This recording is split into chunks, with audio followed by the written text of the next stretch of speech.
What if your thoughts are not yours at all, but visitors passing through the house of your mind? In a world of algorithms, noise, and artificial intelligence, this is no longer an abstract question.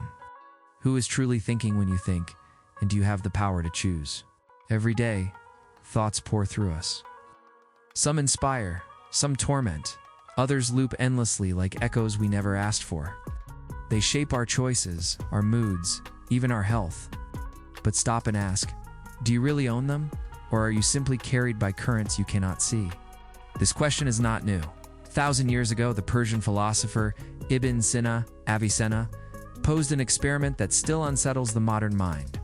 An experiment that would change how we think about the self, the soul, and the power of thought itself. Picture this. You awaken suspended in an endless void. No sight to color your world. No sound to anchor you. No touch to ground you. No body to inhabit. No memory to recall. No history to hold. And yet something undeniable persists. An awareness of being. Even stripped of every sense, every physical trace, there remains the silent affirmation, I exist. This is Ibn Sina's Flying Man, a thought experiment meant to reveal the soul's irreducible nature. For him, this awareness was not a trick of flesh or bone. It pointed to a self that exists beyond material anchors, a mind that can recognize its own presence, even when divorced from sensation. But this realization raises sharper questions. If the soul exists independent of the body, does it also command thought? Are our ideas the creations of this immaterial self, directed with intention and responsibility? Or are we merely spectators, watching thoughts rise and fall like a stream beyond our control? Ibn Sina believed the answer was more than metaphysical curiosity. For him, the soul did not only exist apart from the body, it carried the power to steer thought toward good or evil, health or illness, despair or transformation. The flying man was not just proof of existence. It was the foundation for ownership, for the possibility that we are not simply carried by thought, but capable of directing it toward the shape of our destiny. For Ibn Sina, the human soul was not condemned to passive observation.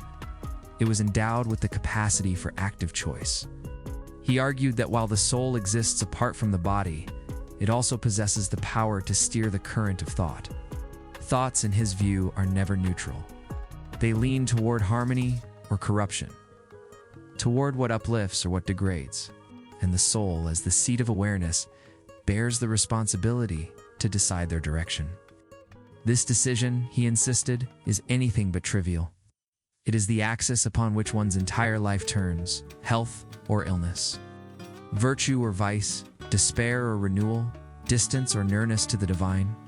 In this light, thought becomes more than passing noise of the mind. It is the most subtle medicine and the most insidious poison. Ibn Sina saw in mental states the power to heal or to destroy, to reweave the body's vitality or unravel it. A mind cultivated toward clarity, gratitude, and nobility was a mind aligned with life itself. But to surrender to destructive patterns, envy, resentment, despair, was to invite a kind of inner rot that spread both to the body and to the soul's eternal course. Thus, the question of ownership was for him never merely abstract or speculative.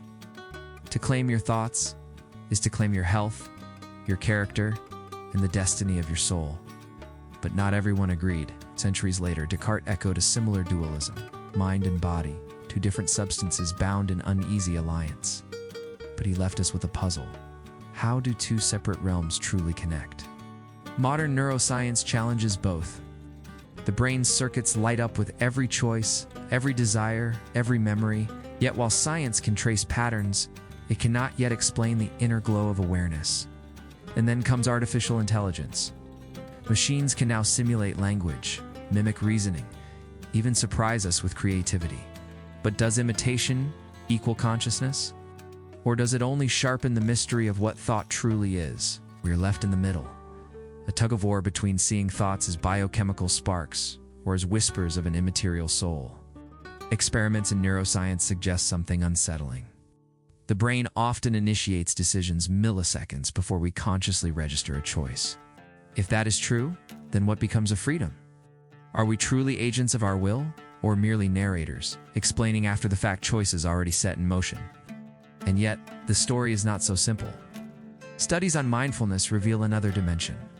When people learn to observe their thoughts as they arise, watching them drift like clouds across a boundless sky, they discover a pause, however brief, between impulse and response. Within that fragile space lies the possibility of freedom, the power not to silence thought, but to shape its trajectory. Here, Ibn Sina's philosophy finds new resonance. He believed the soul stands apart from the body, endowed with the power to direct the current of thought.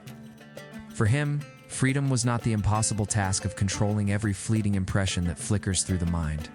Rather, it was the responsibility to decide which thoughts to embrace, cultivate, and allow to guide action, and which to release into silence.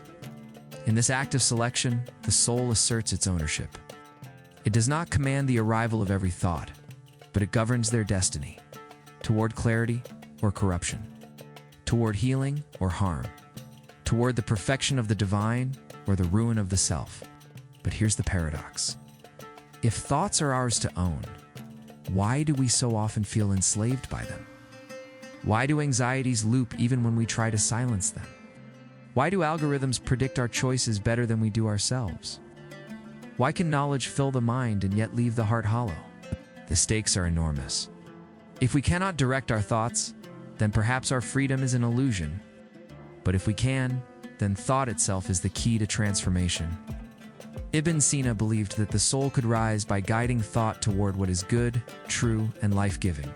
For him, thinking was never a random stream, it was a ladder, each rung a choice, leading either downward into despair or upward toward a more perfected divine state. To misuse thought was to descend into corruption. To discipline it was to ascend toward fulfillment. Modern psychology mirrors this.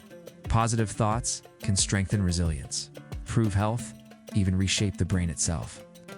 Negative rumination, by contrast, erodes both body and mind. Perhaps then, ownership of thought is not the impossible task of capturing every fleeting idea, but the deliberate act of choosing which ones to nurture, which ones to follow, and which ones to release into silence. In this sense, the mind becomes not a battlefield of uncontrollable impressions, but a garden where the soul decides what will grow. Eastern wisdom offers a similar vision. You are not the storm. You are the sky. Thoughts are weather, restless and passing. For Ibn Sina, this deeper self was the soul, capable of lifting thought toward light. Ownership then lies not in domination, but in recognition and direction. The quiet sovereignty of the soul to guide thought toward healing, virtue, and transcendence. So we return to the question, do you own your thoughts, or do they own you? Ibn Sina's flying man still hovers in the void, reminding us that even without senses, even without the body, there remains the witness, a presence that can choose, direct, and transform. In our age of AI, distraction, and constant noise, his lesson feels urgent. Freedom does not come from silencing every thought, but from realizing that you are not identical with them. You are the one who sees, and you can decide which ones to make your companions. So when the next anxious loop seizes you, pause, ask yourself, does this thought belong to me, or is it simply passing through? Ibn Sina would say, your soul is not powerless. It has the ability to direct thought, to choose between the paths of harm and healing, despair and joy. And in that choice lies both freedom and responsibility. In the end, perhaps the art of living is not in owning every thought, but in remembering that you are more than thought, that beneath it all, there is the self that knows. And that is why, 1,000 years later, Ibn Sina's question still matters. In the age of AI, of restless minds, of endless distraction, it is not only about what we think, it is about who we are when we think. If this stirred something in you, don't let the question fade. Subscribe, keep watching, and join us in exploring the mysteries that refuse to die.